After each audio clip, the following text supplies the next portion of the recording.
Bezpieczeństwo publiczne to jeden z kluczowych elementów funkcjonowania społeczeństwa. Niestety, ale w Vice City nie wygląda to najlepiej, a że problem jest traktowany po macoszemu, sprzyja to różnym debatom. Tak czy owak temat został poruszony w jednej z audycji na Vice City Public Radio i tym się zajmiemy.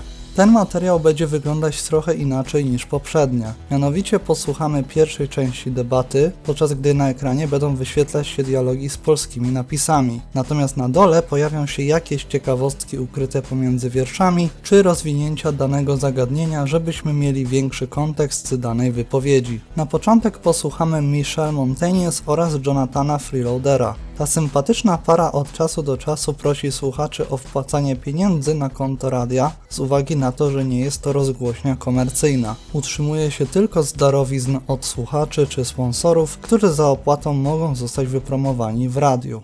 That was Pressing Issues, and this is Vice City Public Radio. We hope you're enjoying the show as much as you're about to enjoy listening to me and Jonathan Freeloader. Hello, everybody. Hi, Jonathan. How are you? Heartbroken, Michelle. Why, Jonathan? Why? Well, because it seems people just don't care anymore. I mean, where are people's priorities? We have campaigned tirelessly for public radio for literally months now, and the station is still in trouble. But a man with a hygiene problem puts on a pop concert, and suddenly everyone has money to hand over to starving kids they've never even met. I think it's a disgrace. Yes, people are very shallow. Like you? Exactly like me. But radio is much more important than food.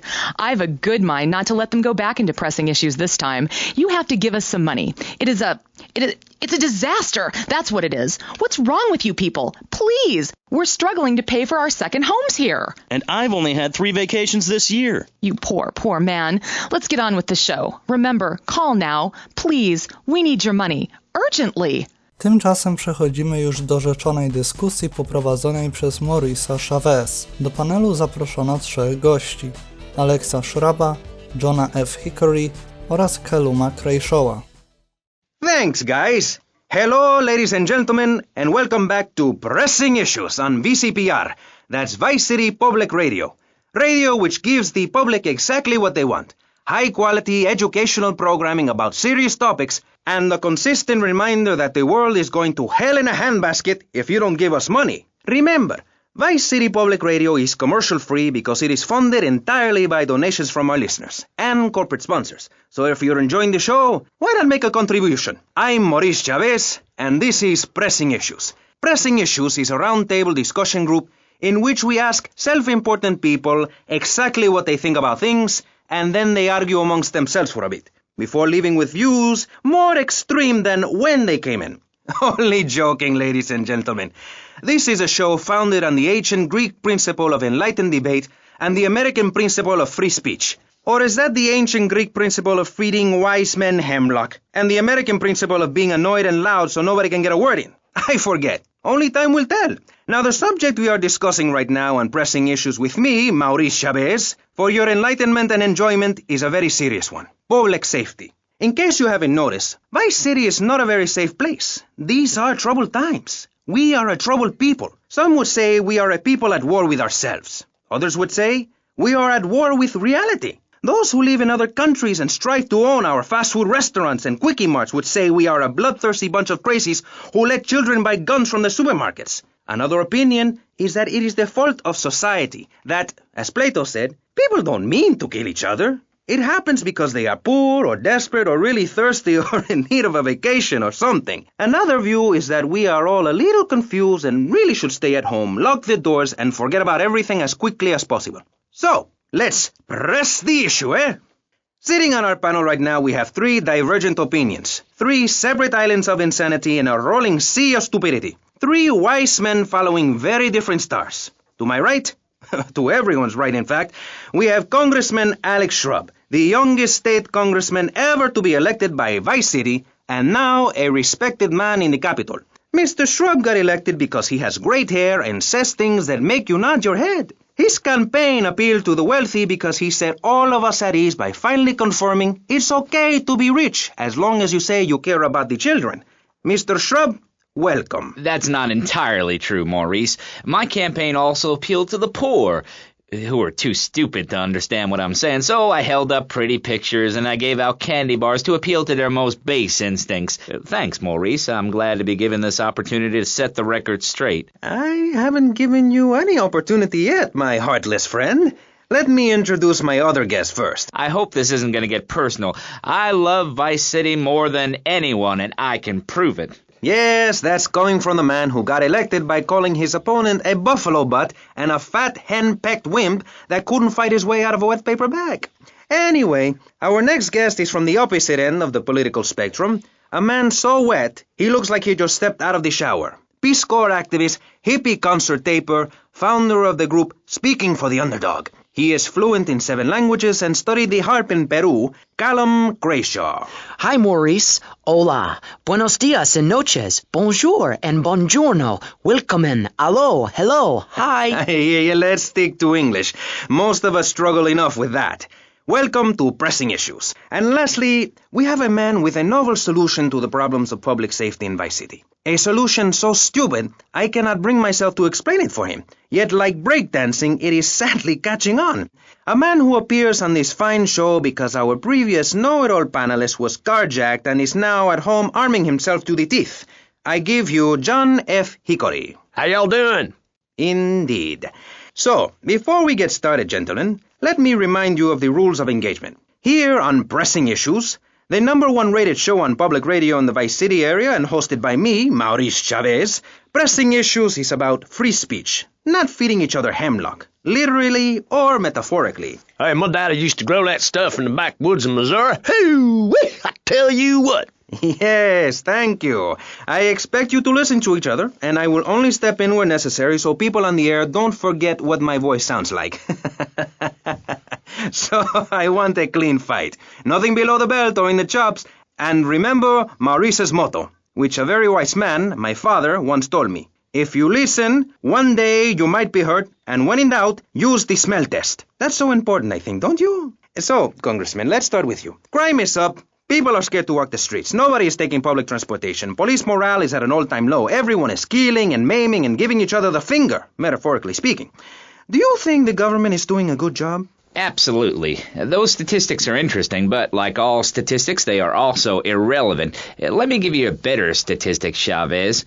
In 1980, when I was elected, you were, according to the intelligence gathered on you, a man with no mission. You worked as a clown at birthday parties, corporate functions, bar mitzvahs, and go-go bars. You, realizing that you were a hollow man that can only take on the personality of others, decided to become an actor. And despite going up for 17 auditions that year, you only got work as a fluffer in a sex ed video.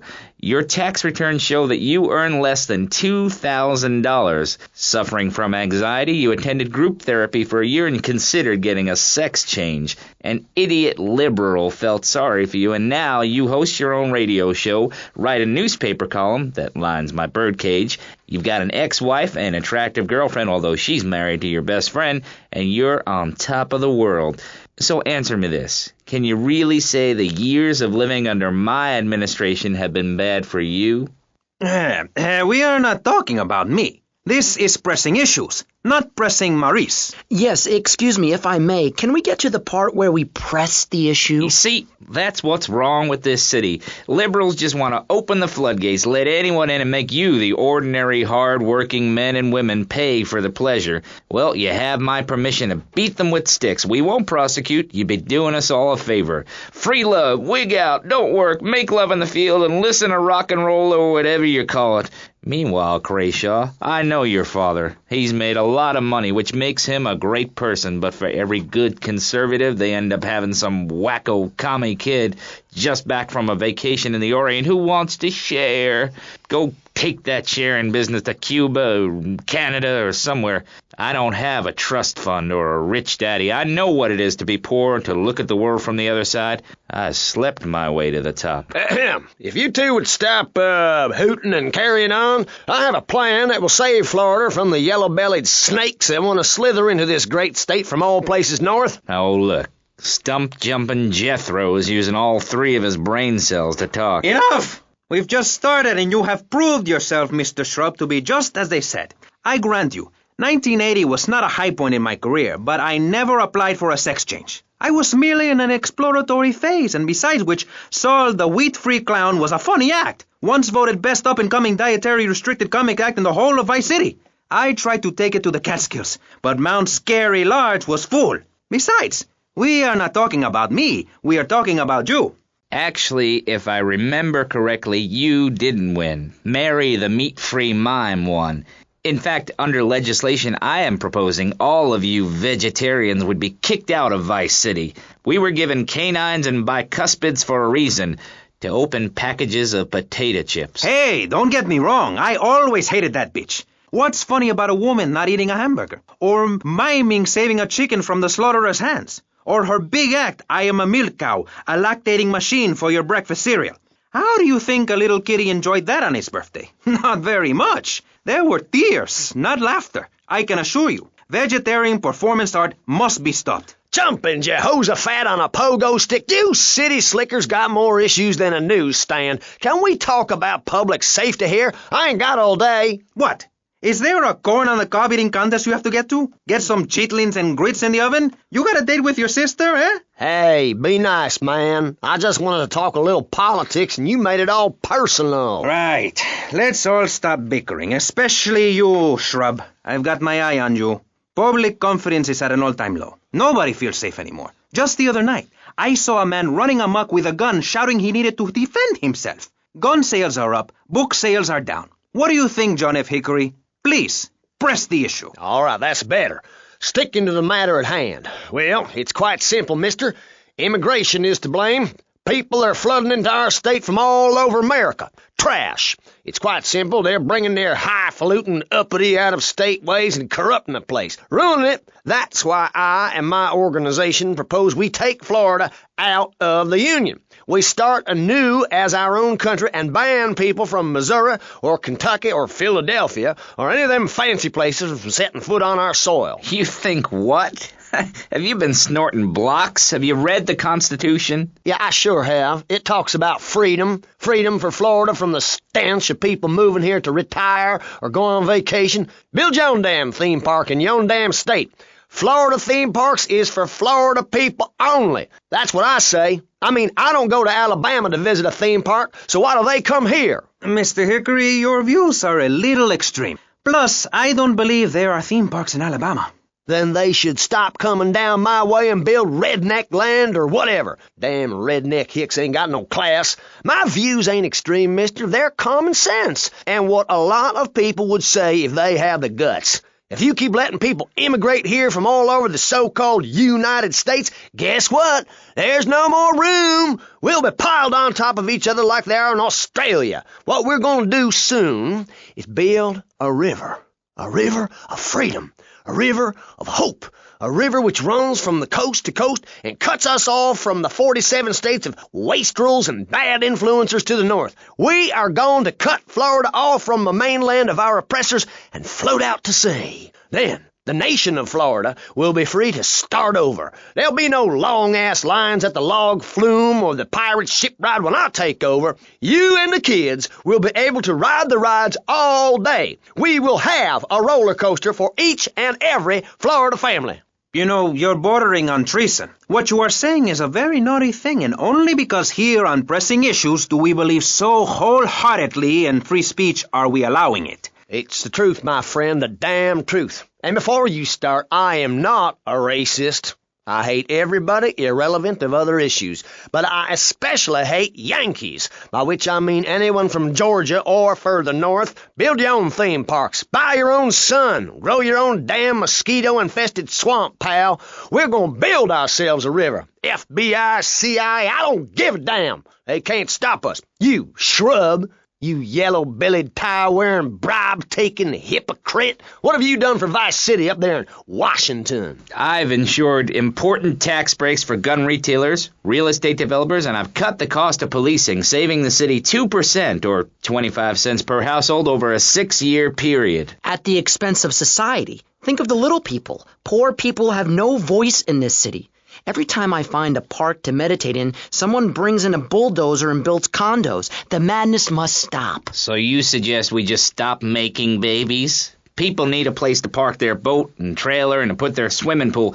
You're beginning to sound red, and by that I mean you prefer a hammer and sickle over a hamburger. I'm not little. I'm 5'5". It's time for corporations and all of capitalism to step aside for naturalism. You're not saving this planet. You're spending it. Your credit is no good here. We can't afford to loan you any more of our nature. Those are our trees. I only wish I could be around a little longer to enjoy it. I feel so old. Someone must take my legacy. I must train a little me. How old are you? I'm 23, but I feel much older and wiser. I know everything. I've seen a lot of the world. What does the rest of the world have to tell us about how to do things? Build more trains? Have people elect their leader rather than an elite electoral college? Ride a bike to work like a Girl Scout? Or a clown with dietary concerns? No thanks, Vladimir. I'll agree with that. People from other countries are good for nothing. That's why we have to keep teaching them a lesson. I tell you what makes a real man. A truck to pull stuff and a couch to think on. I'll tell you. Speaking as a sensualist, and by that I mean a very narrow-minded, id-centered man of peace and travel. I recently went to Europe. I think everyone should see it for a week. You really see what's wrong with this country when you visit a European utopia. Things like a journey, public transportation, healthcare, leather shorts, mustaches. When I went to Belize, I helped some villagers clear some land for an environmentally friendly coal mine. We've all got to make some sacrifices if we're going to get anywhere. My dad gave me the money to set up an exciting trust there. But how does that help the people in Vice City from worrying about whether they are going to get robbed? What drives a man to just take? What we need are more after-school sports like choir or drama so people can learn to express themselves properly by singing or pretending to be a tree. Have you ever heard a whale sing? It's a lonely form of beauty and some very ancient wisdom. Helping people to help themselves with drama and choir and flowers and my dad's money. Listen, trust fund Tommy, your ideas are pathetic. It's no wonder that mankind has woken up one day to find me in charge, amigo. Mr. Shrub, you got elected on a campaign promising to reduce taxes to zero. But under your stewardship, we've seen taxes go up by 20% and services decline. Nobody is interested in your statistics, Chavez. Let me tell you something, pal. I'm better than that. I shall not, I cannot stoop to your level. They assured me this was a show that understood politics, where we could debate things mano a mano, and I find myself having statistics hurled at me like so much stale confetti. We cannot boil people down to numbers. You have no idea, my friend, what it takes to serve, the sacrifices I've made to help my country, to help Vice City, the complexity of government, the hideousness of my wife, and the way her thighs grow like our national debt. Oh, sure, some people like that, but not me. It's a nightmare, my friend, and I have it thrown back at me by an ingrate like you. I could scarcely get up in the morning. And with that outrageous revelation, let's take a quick break to tell you something very informative. You're listening to Pressing Issues on Vice City Public Radio. Over to you, Jonathan. No i to by było na tyle w dzisiejszym filmie. Dajcie koniecznie znać, czy taki format Wam się podoba i czy chcielibyście więcej materiałów tego typu. Dzięki, że byliście i do usłyszenia w kolejnym odcinku. Trzymajcie się!